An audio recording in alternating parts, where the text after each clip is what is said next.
Melissa was just at home by herself. He forced himself into her home. Her killer wrapped his hands around her throat and was squeezing her very life out.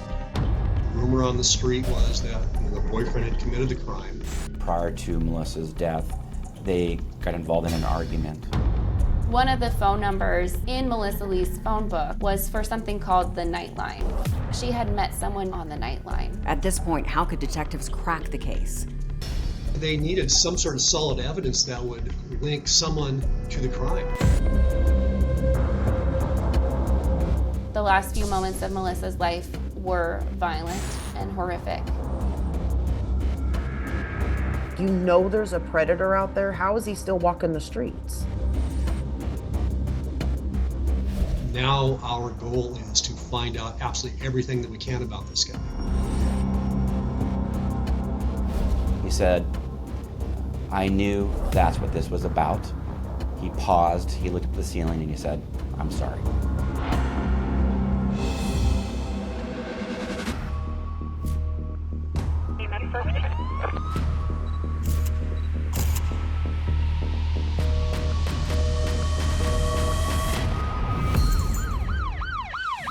Hi, I'm Nancy O'Dell. Today's Crime Exposé takes us to Bothell, Washington, a quiet suburb just northeast of Seattle. It was the last place anyone would have expected an 8th grader to be abducted from her own home. But that's exactly what happened to 15-year-old Melissa Lee. And when investigators uncovered the sinister details of the crime, it confirmed a dangerous predator was on the loose in their community. And until he was caught, no young woman would be safe.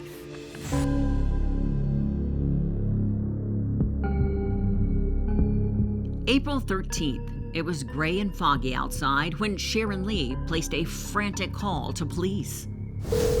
911, what is the emergency? Sharon called 911 to report Melissa missing. Sharon said at 2 a.m. she had returned home with her boyfriend, expecting to find her 15-year-old daughter Melissa sound asleep, but instead walked into a chaotic scene. When they got home, they discovered that the front door to their Bothell home had been kicked in. The living room was in disarray. Furniture had been overturned, a drink had been spilled, and there was a pack of cigarettes left in the living room that didn't belong to anyone in the Lee family. And did any other clues stand out to them? They smelled a sharp chemical odor in the air. Just a few hours before, at 9:30 p.m., Melissa had called her mother. Melissa was just at home by herself, and she was asking her mom if her friend Krista could come spend the night. But the sleepover never happened. Yeah, her friend that was supposed to come over ended up babysitting late for a family, and so her friend just was not able to make it that night. Officers asked Sharon for a description of what her daughter had been wearing. We found out that she was last seen wearing a pair of pink shorts. She had a black San Jose Sharks sweatshirt on. The details of Melissa's disappearance were alarming. It caused a lot of concern for law enforcement. So obviously we were working with potentially maybe someone who was maybe kidnapped. Just hours later, the missing persons investigation ended in the worst way possible when 2 women walking over the Edgewater Creek Bridge made a horrific discovery. After Melissa's mom filed the missing persons report in the morning of April 14th, later in the afternoon there were 2 women that were walking across a bridge in Everett. The bridge is called the Edgewater Creek Bridge, and they had looked over the edge and observed what appeared to be a female's body on the ground below. The victim's clothing confirmed the awful truth. She was wearing pink-orange shorts and a black San Jose Sharks sweatshirt. The sweatshirt and the bra that the woman was wearing underneath had been pushed up over her breasts, so they were exposed. And it appeared as though she had fallen from the top of the bridge. The medical examiner's report told a grisly story of the 15-year-old's last moments alive. We learned that Melissa's cause and manner of death was strangulation. At some point, Her killer wrapped his hands around her throat and was squeezing, the very life out of her. Blood was found on Melissa's shorts. The blood stain was on the rear of the left pant leg of the shorts. Some of the blood found on the shorts did belong to Melissa. Some of it belonged to an unknown male. And there was more. Her underwear was on backwards. That, taken together with the fact that her bra and sweatshirt had been pushed up over her breasts, suggested that there was a sexual element to her murder. And was there biological evidence discovered? Yes, there was male DNA eventually found in Melissa Lee's underwear and in some of the swabs that had been taken from her body at autopsy. The toxicologist report provided even more disturbing clues. With the toxicology screen that was done on Melissa's blood, common street drugs were absent, but they did discover that she had some ether in her system, which was kind of surprising. How about how the crime unfolded? What did the evidence tell you about that? He came to her house when she was alone. He forced himself into her home. He subdued her with the historical anesthesia ether. Something that's notable about his apartment is it was only 3.5 miles away from where her body was recovered.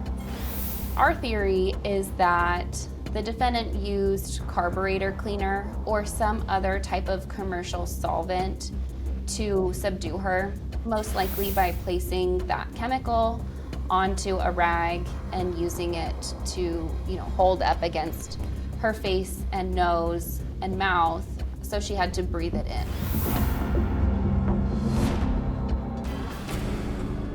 The last few moments of Melissa's life were violent and horrific. Who would have had a motive? Who would have had the opportunity?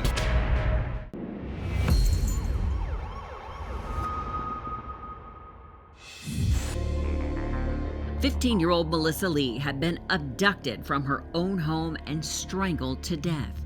For Melissa's little sister, who had been out of town that night, the pain was almost impossible to bear. She was a very kind heart, loving. She just had a beautiful soul, beautiful heart. She was just a beautiful person all around. I looked up to her.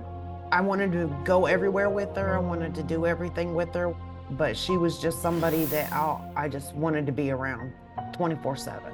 The brutality of the crime hit her family hard. When my grandpa told me, somebody had killed her, it didn't click.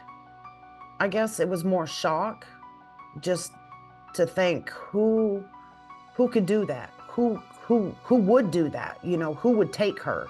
And so it took a while for it to sink in. To be honest, I'm 42 years old and it still is hard to believe sometimes. Investigators narrowed down the moment when the killer had struck. We believe that the incident occurred between 11 p.m. and 2 in the morning. And it had been a rage-fueled attack. The last few moments of Melissa's life were violent and horrific. She was alone at the time, and we know that she put up an intense struggle. Melissa's friends led detectives to zero in on a suspect. The rumor on the street was that the boyfriend had committed the crime. His name was TJ Peters. He and Melissa had just broken up days before her murder. Records showed TJ had been on the phone with Melissa shortly before she was killed. The night that she went missing, Melissa and TJ had been talking on the phone pretty frequently, and TJ seemed pretty annoyed that Melissa kept calling him.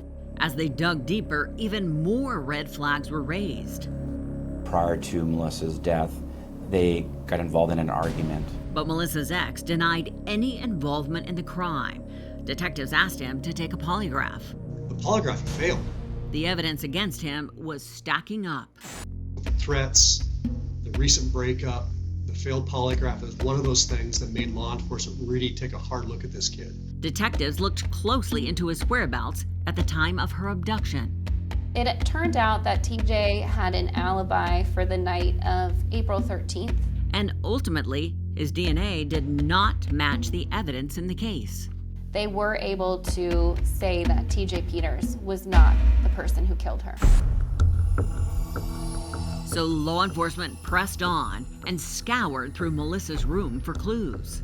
One of the things that detectives did pretty early on in the investigation was take Melissa's calendar, her day planner, and her phone book from the Lee residence in order to go through her thoughts and maybe look for things that other people didn't know. They also took a number of writings from Melissa's room. Law enforcement quickly learned Melissa had been using a social phone line called the Nightline. Anytime the phone rang, we always knew it was for her. Melissa had been talking to people on the Nightline. Nightline was a phone number that people could call into. It was kind of a connector line that would connect people who were currently on the phone with each other, who may be complete strangers with each other. So would you say the Nightline phone was sort of like online dating? I think it's fair to say it was an analog version of online dating or dating apps. It is essentially a think Tinder, but you use your phone and not a computer. But detectives were unable to link anyone Melissa might have encountered to the crime. It wasn't clear how many people in her phone book she had met on the Nightline. The investigation was back to square one. You know there's a predator out there. How is he still walking the streets? At this point, how could detectives crack the case? They needed some sort of solid evidence that would link someone to the crime. They need some sort of break.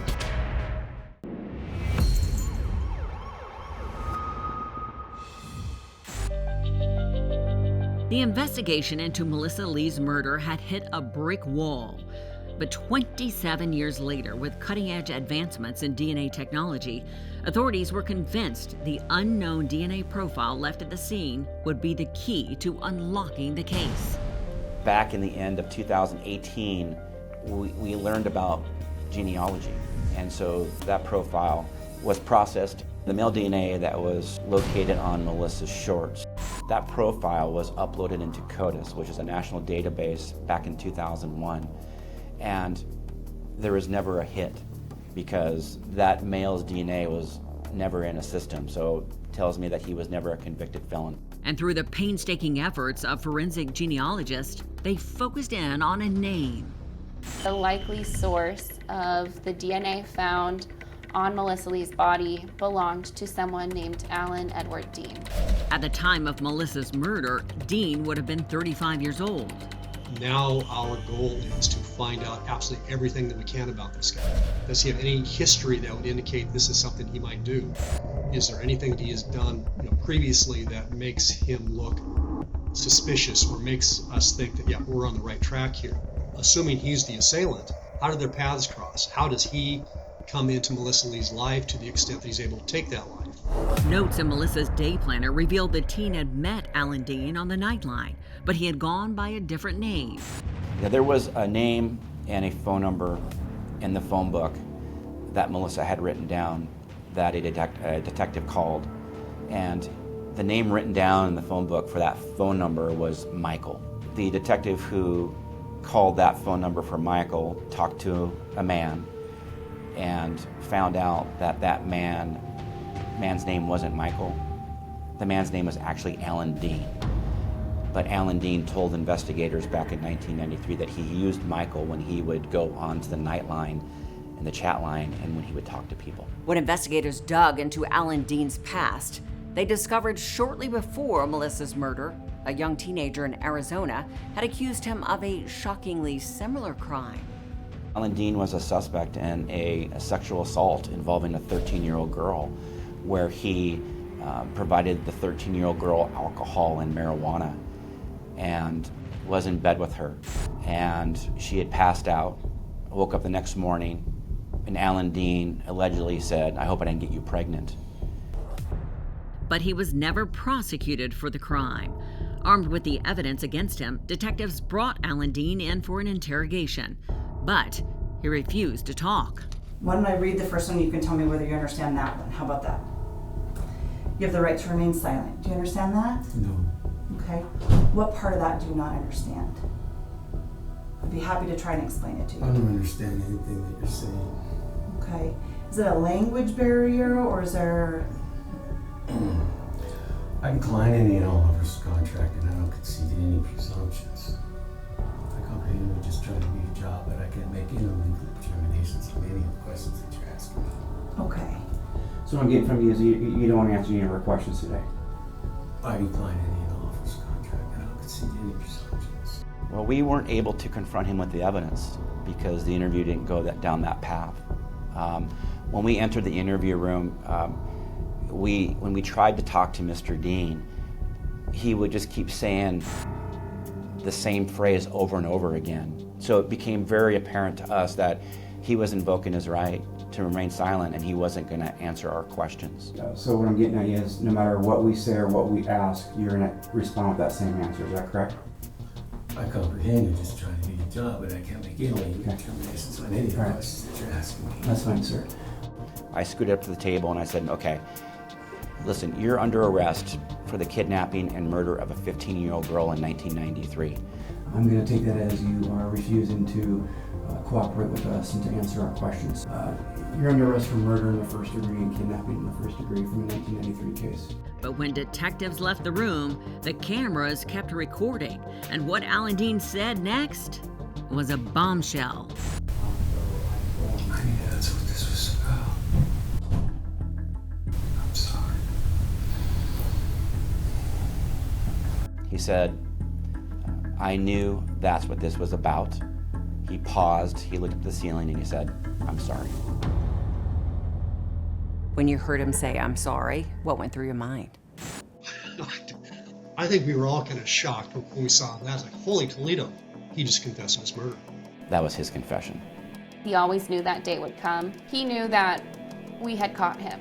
It had been a long and hard road to find the predator who had robbed Melissa Lee of her future. For a middle-aged man to be able to sexually assault and murder a 15-year-old girl is someone who is evil. There's no other way to put it. But nothing will ever replace the joy that Melissa brought to everyone who knew her.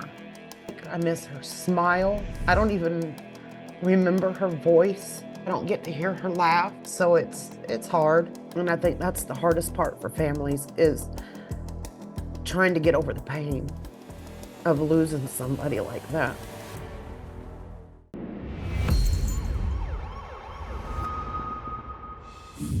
At the end of his trial, a jury found Alan Dean guilty of first-degree murder. The 62-year-old was sentenced to 26 years behind bars. And now, it's time for today's Safety Spotlight. While this case began on a chat line, which is similar to online dating, the principles of safety remain the same. Children between the ages of 12 and 15 are especially at risk for manipulation, so it is critical for parents to talk to their children about online predators. Parents should discuss risky behavior and examples of healthy and unhealthy relationships, so your child can be on the lookout for red flags. Talk to your children about the dangers of sending and receiving sexual messages and photos. Additionally, parents may want to consider firewalls and surveillance software to monitor their child's online activities and make sure their location setting is off. Visit staysafeonline.org for resources to help teach online safety to kids and adults. Or you can call 1-800-843-5678 to report crimes against children. I'm Nancy O'Dell. For all of us here at Crime Exposé, please join us next time and stay safe.